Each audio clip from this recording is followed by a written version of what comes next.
Bonjour à tous et bienvenue dans cette nouvelle chronique taraborienne, une chronique taraborienne au cours de laquelle on va parler de ceci, une fois n'est pas coutume, une boîte de découverte, le kit de découverte, le coffret même de découverte tel qu'il l'appelle chez Dead Crows pour RuneQuest Aventure d'Angloranta, voilà que je viens de recevoir. Alors déjà, petite réflexion qui était avant même de recevoir ce pledge, même ce qui m'a fait le commander. En fait, c'est que je suis tombé sur des vidéos sur le jeu RuneQuest Aventure Angloranta, donc la dernière itération par Chaosium. Et ce qu'il a emporté pour moi, je suis toujours dans la réflexion d'essayer de trouver le jeu le plus, enfin, qui va le plus me correspondre en fait. Ces derniers temps, j'avais mis de gros espoirs en fait sur les jeux, à me dire que finalement, plus un système, j'étais un peu dégoûté par la cinquième, ce genre de jeu avec des dons, ou Pathfinder avec 3000 dons, machin. Donc je me disais finalement, simplicité égale efficacité, égale plus de narration, plus d'action, un côté plus cinématique. Et puis, comme en parallèle, pour ceux qui suivent la chaîne, vous le savez certainement, je fais jouer la campagne des masques, donc tout autre type de jeu, plus jeu basé sur de la simulation d'enquête, de la réflexion, etc. Et bien, en fait, je me suis dit qu'en fait, c'est pas tant que ça. Bien sûr que le système est important, mais je pense que c'est aussi les enjeux et que ça tient beaucoup au propos du jeu et à comment le jeu est fait et qu'est-ce qu'il essaye de simuler. Alors moi j'aime bien un côté un peu avec de la vraisemblance quand même. Finalement j'aime bien qu'il y ait un petit peu de tactique aussi. Et bon, en regardant quelques vidéos à propos de Gloranta, en plus la gamme avait l'air très jolie. Donc je me suis dit, tiens, ça peut être pas mal. Alors je connaissais l'univers, j'ai même acheté le gros guide qui était sorti à l'époque tout en américain, là. Un truc au format un peu des grands carrés comme ça, qui était magnifique. L'univers m'a toujours beaucoup plu, mais c'est vrai que l'univers, il peut être un peu intimidant. Et apparemment, dans cette version, a été mis sur le fait de présenter un univers qui était jouable et de dire aux joueurs, bon, allez-y, lancez-vous, allez dans le grand bain. Et même si, comme dit Mathieu de Rollis TV, au début, elle est froide, c'est pas grave, vous allez faire quelques brasses et puis ça va aller tout de suite mieux et vous allez pouvoir rentrer dans le jeu. Donc je me suis lancé, j'ai vu qu'il sortait un coffret de découverte. J'ai vu ça d'ailleurs, la première vidéo que j'ai vue, c'est sur la chaîne de mon ami Ectelion. Et voilà, donc il présentait le coffret américain. Non, il évoquait également le coffret français qui allait sortir. Donc j'ai franchi le pas, j'ai acheté ce coffret. Alors qu'est-ce qu'on a dans ce coffret? On a déjà une très très belle boîte qui est vraiment bien costaud et surtout, vous ne pouvez pas vous rendre compte, mais faites-moi confiance, qui pèse son poids. Alors, dans cette boîte, qu'est-ce qu'on va trouver? Il nous propose ce qui est écrit, tout le nécessaire pour vivre des aventures dans un univers mythique. Alors, ça va se présenter, je vous montre un peu, hein, l'intérieur de la boîte, sous forme de livret. Alors, toujours les super illustrations. Moi, Gloranta, l'histoire que j'ai avec ce jeu, euh, plus que des parties, même si j'en ai fait quelques-unes, l'histoire que j'ai avec ce jeu, c'est la couverture d'Oriflamme avec ce guerrier, avec son casque, avec les espèces de plumage sur le haut du casque. Je ne sais plus comment c'est, une espèce de crinière sur le haut du casque. Et une femme, je crois, qui était accroupie à ses pieds. Et la tenue du guerrier qui était vraiment exotique par rapport à ce qu'on pouvait voir dans D&D, etc. Et puis quelques figurines, je crois que c'était Ralph Parta à l'époque aussi. Et l'esthétique de jeu m'a toujours beaucoup parlé, même si j'ai jamais vraiment franchi le pas. Mais je vous dis, j'ai été jusqu'à acheter le guide alors que je n'avais pas d'exemplaire du jeu à ce moment-là. J'ai joué un petit peu aussi à Mithras, j'avais acheté le Mithras, enfin RuneQuest 6 pour ceux voilà, qui est fait par Design Mechanism, la société, qui reprenait un peu le BR, parce qu'en fait, oui, RuneQuest est basé sur le basic role-playing game, Et c'est bizarre, je me suis fait la réflexion, ça a été le déclic. Bah oui, mais c'est peut-être pas un hasard si j'aime bien la proposition de l'univers, l'appel de Cthulhu, qui se fait en BR aussi, et si j'aime bien la proposition, enfin, si la proposition de RuneQuest paraît me convenir, c'est peut-être aussi un peu lié à ça, un peu lié à au jeu de chez Chaosium. Et ben on va le voir ensemble, enfin moi je vais le voir sur la longueur. Donc, premier livret. Un livret de règles. Alors, par rapport au bouquin, vous voyez que c'est assez maigre, hein. On a un livret de règles. Alors, les livrets, bon, il y a un truc qui sert à rien, mais qui fait couler beaucoup d'encre, apparemment. C'est les cartes. Quand vous retournez les livrets, vous mettez les 4 livrets. Voilà. Bon, ouais, c'est rigolo, mais c'est la vraie fausse bonne idée, parce qu'en fait, ça sert à rien, le livret, vous en avez besoin. Donc, si vous mettez les livrets posés sur la table pour voir la carte, ça ne fonctionne plus. Enfin, bon, c'est un petit clin d'œil esthétique. Voilà, une carte. Alors, le livret de règles, il fait une soixantaine de pages. Alors, c'est des livrets simplement agrafés. Donc, bon, à mon avis, ça, faut à manier avec précaution. Voilà, à la lecture, ce qui est très bien, c'est qu'en réalité, on vous assomme pas, parce que ça peut être assez touffu, hein, les règles du BRP, bon, et du BRP adapté à une quest pour du Medfan, mais on va avec l'essentiel pour jouer, et c'est très didactique, c'est très bien fait. Quand vous le lisez, c'est limpide. Bon, va y avoir certainement un effort à faire pour tout retenir, même s'il y a beaucoup de choses quand même qui sont prenables, hein. Je ne sais plus qui disait dans sa vidéo de présentation de RuneQuest, dans cette mouture, c'est la 7e je crois, que en réalité c'est à peu près de la complexité de Warhammer, hein. Les gens qui disent que c'est très compliqué, alors je ne sais pas, je vais le découvrir, mais ça semble prenable quand même. Alors dans ce livret, on vous met les compétences, les combats, les aptitudes, voilà, des exemples, c'est très bien fait, de très bonnes illustrations, etc. Donc un premier livret sur les règles. Je continue à puiser un second livret, toujours les couvertures magnifiques, hein. Vraiment l'esthétique est superbe.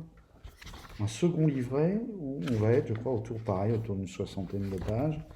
Et là, on est sur le monde de Gloranta. Bon, vous voyez, c'est même pas un cinquantième de l'encyclopédie. Il y avait 2 tomes de 400 pages en grand format, hein. Et là, c'est magnifique. Vous avez une ville, petit plan de ville, c'est vraiment très beau. Et là, on vous présente en fait ce que vous avez besoin de savoir pour commencer à jouer dans Gloranta. Un peu les cultures uniques, les choses vraiment importantes, et on se focalise là-dessus. Alors, ce qui est intéressant avec cette boîte, en fait, c'est que la proposition, moi, je la trouve très bonne, parce que en réalité, c'est pas un starter set pour des gens qui découvriraient le jeu de rôle, non. C'est pas du tout ça. C'est une boîte qui s'adresse à des joueurs confirmés et qui veulent juste découvrir RuneQuest. Vous voyez, la démarche est pas du tout la même. C'est pas du tout la même démarche que si vous prenez la dernière boîte de starter que j'avais pris, c'était KOF les nains, la boîte naine pour Chroniques oubliées Fantasy. D'ailleurs, c'est la BD, c'est pas Chroniques oubliées Fantasy, le nom m'échappe. C'est à propos de la série sur la BD. Et en réalité, là, c'est vraiment, on vous prend par la main comme si vous aviez jamais, comme si vous ne saviez pas ce qu'est un jeu de rôle. Là, on est dans autre chose. On a ensuite, cerise sur le gâteau, alors je ne l'ai pas encore fait, mais une aventure solo sous forme de livre dont vous êtes le héros, mais ça va vous apprendre un peu, vous faire le tour un peu des mécaniques, hein, vous faites les tirages, etc. Donc ça commence un peu à vous familiariser avec les règles, à apprendre les automatismes qu'il y a à apprendre. Et puis le gros pépère, le gros du livret, c'est quand même ça, un livret d'aventure. Là, on est, je crois qu'on est pas loin des 80 pages, 90 pages, 92 pages, voyez. Donc là, on a quelque chose quand même où on va pouvoir vraiment être en situation et jouer, vous voyez. Il y a tout ce qu'il faut pour rentrer dans l'univers, et j'imagine, si le job fonctionne, qu'à la fin d'avoir fait jouer ceci, déjà l'univers il reste énorme, hein, il reste plein de choses à découvrir dans Gloranta, mais vous êtes déjà un petit peu pris en main et un petit peu initié à cet univers déjà. Vous avez franchi un premier palier. Donc je trouve ça bienvenu. Ensuite, qu'est-ce qu'on a? Parce que c'est pas fini, la boîte, il y a encore beaucoup de choses.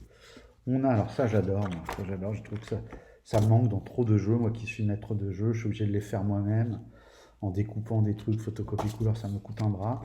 Là c'est fait dedans, c'est plein de petites tables pour les règles, vous regardez. Vous pouvez jouer à Julien Lepers. C'est magnifique, vous avez toutes les tables qu'il vous faut, les armures non humaines, voilà. Donc des tables d'aide de jeu, et ça, je pense que c'est lié à la campagne, des PNJ, des représentations des PNJ, des scénarios de la mini-campagne en fait. Voilà, c'est pas fini, hein. La boîte, il y en a encore.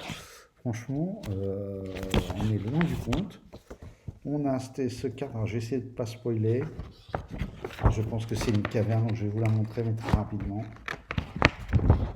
Ouais, c'est le bon arc-en-ciel. Hop, très rapide. Hop, une caverne. Et de l'autre côté, qu'est-ce qu'on a? Un autre. Voilà. Donc ça, une très belle carte. C'est pas fini. On a quoi d'autre? On a une piste pour les rangs d'action. Parce que vous savez qu'HeroinQuest, le round dure environ, je crois que c'est 12 secondes, et vous avez 12 rangs d'action d'une seconde, pendant lesquels, quand le joueur déclare une action, il recule d'un rang d'action. Les pistes de rang d'action, donc voilà, c'est de deux côtés, d'ailleurs c'est deux fois la même. Vous avez une carte, vous avez à la fois la ville de Jonville. Voilà, magnifique carte. Je crois que c'est Olivier Sanfilippo, là, qui a fait les cartes. Voilà, magnifique. Une carte plus géographique. Et c'est pas fini, il y en a encore. Voilà, le gros plus. Alors, dans la version française du livret, certains étaient malheureux parce qu'il n'y avait pas les petits dés. Alors, c'est des dés un peu résine tout simple, la version américaine. Mais nous, on n'a pas les dés, mais on a ceci, et ça, c'est génial. Alors, il faut les lunettes. On a une version de l'écran du maître de jeu. Voilà. Donc, moi, ce genre de version avec des belles illus en plus. Alors, c'est du carton un peu cheap, hein, c'est sûr, ça ne remplace pas le bel écran que de toute façon, je pense que je finirai par acheter. Par contre, ça permet encore une fois d'avoir des tables à porter. Hein. Voilà, moi j'aime bien avoir tout ça quand je suis maître de jeu. C'est souvent des outils qui en fait manquent quand vous ne les avez pas. Hein. Et après, on est sur plein de fiches de personnages avec d'un côté l'illus du perso. C'est un peu les persos canons qui sont pris en exemple dans les règles. Vous avez Vasana, vous avez Varakos, vous avez Ionit, voilà. Vasana, fille de Farnan. Voilà, donc là, et vous avez donc de ce côté-là, il y a deux volets comme ça va s'ouvrir. Vous avez ici les runes, puisque les runes sont au centre de cette version de RuneQuest. Enfin, les runes ont une importance. Elles vous permettent, quand vous utilisez la relation que vous avez avec la rune, vous pouvez avoir des bonus à vos jets. Et puis là, qu'est-ce qu'on a? Les affinités de pouvoir, avec les runes, la mort, les trucs. Et quand vous ouvrez, vous avez à l'intérieur, ça c'est bien, très bien fichu aussi, la feuille de personnage, avec tout ce qui va bien. J'essaie de vous la montrer un peu mieux, les caractéristiques, les compétences. Vous voyez, franchement, c'est très très bien pensé. J'aimerais bien d'ailleurs ce serait sympa qu'ils publient des feuilles comme ça, vierges. Alors là, il n'y a pas de vierge apparemment. Hop. Ah si. Je crois qu'on en a des vierges à la fin. Ouais, mais il ne va pas en avoir beaucoup. Ça va, on en a une. Effectivement. Il y a beaucoup de pré-tirés. Ça, très bien. Pour moi qui aime bien proposer des one-shots, on a pléthore de pré-tirés. Et il y a une vierge ici. Voilà, il faut trouver comment la répliquer. Voilà. Donc, une vierge, ça aurait été bien peut-être qu'il y en a un petit peu plus à la tête dedans. Hein. Je vais peut-être un peu vite à dire qu'il y en a qu'une. Enfin, en tout cas, une très bonne idée. Et voilà, là, on a fait à peu près le tour de ce qu'il y a dans la boîte. Alors, comme vous pouvez le voir, il y a pléthore de choses. La boîte, elle est à 50 boules, 50 euros. Très franchement, quand vous regardez ce que vous avez pour 50 euros, là, rien qu'en livret, vous avez ça, donc c'est 60, ça fait 120 plus 80. On est déjà à 300 pages, plus 60, 360 pages. Hein, on se moque pas de vous. Alors oui, c'est du souple, il faut faire attention. J'imagine que si vous faites jouer, attention aux taches de café, aux choses comme ça. Voilà, en tout cas, ça donne vraiment envie. Je pense que je reviendrai vous parler des ouvrages de la gamme et même peut-être de cette boîte à mesure que j'aurai fait jouer. Bon, voilà, je veux rentrer dedans tranquillement sans me mettre la pression parce que j'ai conscience que c'est un univers où j'ai été déjà passé à côté de cet univers alors que j'ai tout, comme je vous le disais en introduction, j'ai toujours beaucoup aimé tout ce que j'ai pu lire sur cet univers. Euh, et puis à chaque fois, j'avais passé le pas, j'avais aussi autre chose, envie de faire jouer autre chose, etc. Donc là, je vais prendre le temps de m'y pencher, tester tout ça en one shot, en proposant des petits one shot, certainement avec les joueurs qui font la campagne. Là, on a une bonne table de joueurs, voilà, un peu sérieux. On a fait le coff avec les joueurs. On est dans la campagne des masques. Voilà, la table elle tourne du feu de Dieu. Donc je pense que ça peut être une, une occasion de tester tout ça un peu mieux, sachant qu'après, bon bah voilà, après il faut que de ce que j'ai cru comprendre en me renseignant, en visionnant des vidéos, en écoutant des gars qui maîtrisent et qui jouent, qui ont un peu de passif là-dessus. Oui, c'est un jeu qui va un peu demander de l'implication aux joueurs. Donc c'est un jeu déjà pour les joueurs un peu... Ah, c'est pas le jeu, peut-être vous ne tripez pas ce jeu-là quand vous avez 20 ans ou 25 ans. À 20 ans, 25 ans, aujourd'hui je ne sais pas, mais en tout cas moi je parle quand moi j'avais 20 ans, 25 ans, les jeux de rôle j'étais pas dans une recherche de forcément de beaucoup de cohérence. Je me rappelle de parties de l'ultime épreuve, moi, j'étais un peu plus jeune, j'avais 16-17, mais où on avait des électroaimants et les mecs se faisaient attraper par des électroaimants. C'est des pièges de folie avec lesquels on a beaucoup ri. Mais vous voyez, on est à 20, 25 ans, on découvre le jeu de rôle, on a envie de merveilleux, de s'éclater, on s'en fiche de si c'est un peu what the fuck, etc. Bon, la table qu'on est, là, on est plus autour de 40-50. Là, il y a des joueurs, ils ont besoin de cohérence, ils ont besoin d'un degré de simulation, et ils ont besoin peut-être aussi d'une proposition mettre fan qui n'est pas où on sort un peu du je le tue, je le fouille, hein, qui est un peu usant sur la longueur, hein, au fil des ans, même si ça a toujours un petit côté rigolo. À un moment, ça n'amuse plus. Ça peut détendre, hein, mais vous vous dites, non, il y a certainement mieux à faire en mettre fan, et je pense que beaucoup de jeux que j'ai essayés, il y a très peu de propositions qui poussent le bouchon, qui arrivent à pousser le bouchon et qui sont épaulés par un système qui amène à ça. Parce que encore la nouvelle mouture là, de D&D, on reste dans le même truc, le délire de jouer des super-héros qui deviennent de plus en plus puissants. Et s'ils ont une épée plus 2, voilà, il faut qu'ils aient une épée plus 4. Euh, vous voyez, bon, au bout d'un moment, vous cherchez autre chose dans le jeu de rôle, plus une ambiance, plus des jeux d'ambiance. C'est pour ça que moi j'aime beaucoup l'appel de Cthulhu, euh, qui n'est pas forcément un jeu très, très, très sur l'action, hein, très pulp, même si les masques, la campagne qu'on fait, bon, ils ont vraiment mis le ticket sur les... C'était à l'époque, hein, c'était Indiana Jones venait de sortir, donc ils voulaient vraiment essayer de choper du joueur sur cette veine-là, mais en réalité non, c'est plus un jeu d'ambiance. En réalité, voilà, donc ça convient ou ça convient pas. Là, je pense qu'une quest, le simple fait que bon, quand vous tirez l'épée, vous avez une chance de mourir, mais vous le savez. Le tout dans la simulation du jeu, vous met ça en tête. Soyons sérieux, quand on joue à Donjons et Dragons ou à Pathfinder ou à KOF, c'est pas le propos, hein. D'ailleurs, je ne fais pas de reproches à ces jeux-là là-dessus, c'est pas leur propos, mais vous allez rarement dans un combat en vous disant que vous avez des chances de mourir. C'est même plutôt l'inverse, vous allez dans un combat parce que ça vous paraît être la meilleure solution, la plus rapide et la plus rigolote en plus. Mais voilà, là on est sur autre chose avec cette version de RunQuest. Donc j'espère que ça va tenir ses promesses et je vous tiendrai au courant au fur et à mesure de mon avancée dans cette épopée. Et là je vais pouvoir aller continuer ma lecture maintenant que je vous ai fait cette petite proposition. J'espère que ça vous donne envie de jouer. Peut-être pour les gens qui suivent la chaîne, quand je serai un petit peu aguerri, peut-être proposerai-je des one-shots Voilà, vous savez, les parties que je vous propose là, sur du RuneQuest, sachant que c'est typiquement, ça m'a l'air typiquement d'être le jeu où ça vaut le coup au début d'être pris en main par un maître de jeu, parce que voilà, se lancer tout seul là-dedans, voilà, il faut du temps et de la... Voilà, c'est pas évident. Donc peut-être ça pourrait intéresser des gens qui suivent la chaîne pour venir participer à des parties, pour tester, et puis pour, voilà, pour être initié convenablement. Sur ce, je vous souhaite une bonne fin d'après-midi et je vous dis à bientôt. Au revoir.